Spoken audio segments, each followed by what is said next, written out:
अस्सलाम वालेकुम नाजरीन व सामईन, आपका हमारे ATR उर्दू चैनल में खैर मकदम और इस्तकबाल है। आज हम आपके सामने एक नए टॉपिक के साथ हाजिर हुए हैं जिसका उन्वान है खाका। हम इसको पढ़ेंगे। इससे पहले अगर आपने हमारे चैनल को सब्सक्राइब नहीं किया है तो सब्सक्राइब करें, लाइक और शेयर करें और आप हमारा मेंबर भी बन सकते हैं। यहाँ पर लिखा है कि खाका अंग्रेजी लफ्ज का तर्जमा है। अंग्रेजी लफ्ज है, उसका तर्जमा ये खाका किया है।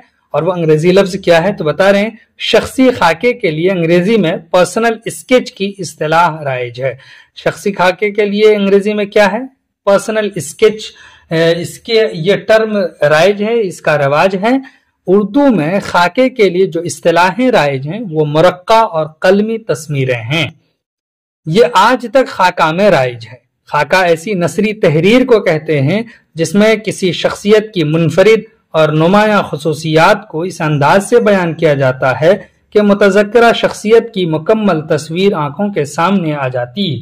साथ ही उसमें मुतज़क्किरा यानी जिसका जिक्र किया जाए उस शख्सियत से उस पर्सनैलिटी के ख्यालात, तस्वुरात और अफकार व नजरियात, प्लॉट, किरदार, आदत व अतवार सबकी झलकियां नजर आती हैं। खाके का मकसद ही ये होता है कि मुतल्लिका शख्सियत की ज़ाहिरी व बातिनी खुसूसियात के नुमाया औसाफ को बयान किया जाए और उसकी इनफरादियत और शनाख्त का जरिया है। यानी जो चीजें उनकी इनफरादियत और उनकी पहचान का जरिया बनी हैं उन चीजों को सामने लाया जाए।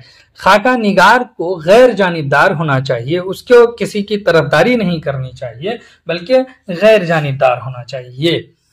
इसलिए खाका निगार का फर्ज अव्वली होता है कि वो किसी शख्सियत की खूबियों और खामियों यानी दोनों पहलुओं को बयान करता है, वरना शख्सियत की मुकम्मल तस्वीर सामने ना आ सकेगी जो खाका निगारी का असल मकसद है। उर्दू में खाका निगारों की तादाद काफी है। डिप्टी नजीर अहमद, मोहम्मद तुफैल, शाहिद अहमद दहलवी, रशीद अहमद सिद्दीकी, सुबोही, मोहम्मद हसन और अहमद यूसुफ वगैरह काबिल जिक्र खाका निगार हैं। आपने खाका पढ़ा है, उसको मुख्तसर में समझा, उसके डेफिनेशन को किया है, अहम खाका निगार के बारे में बताया है। चलिए फिर हम आपसे मिलते हैं खाके के साथ। तब तक के लिए खुदा हाफिज। अस्सलामु अलैकुम।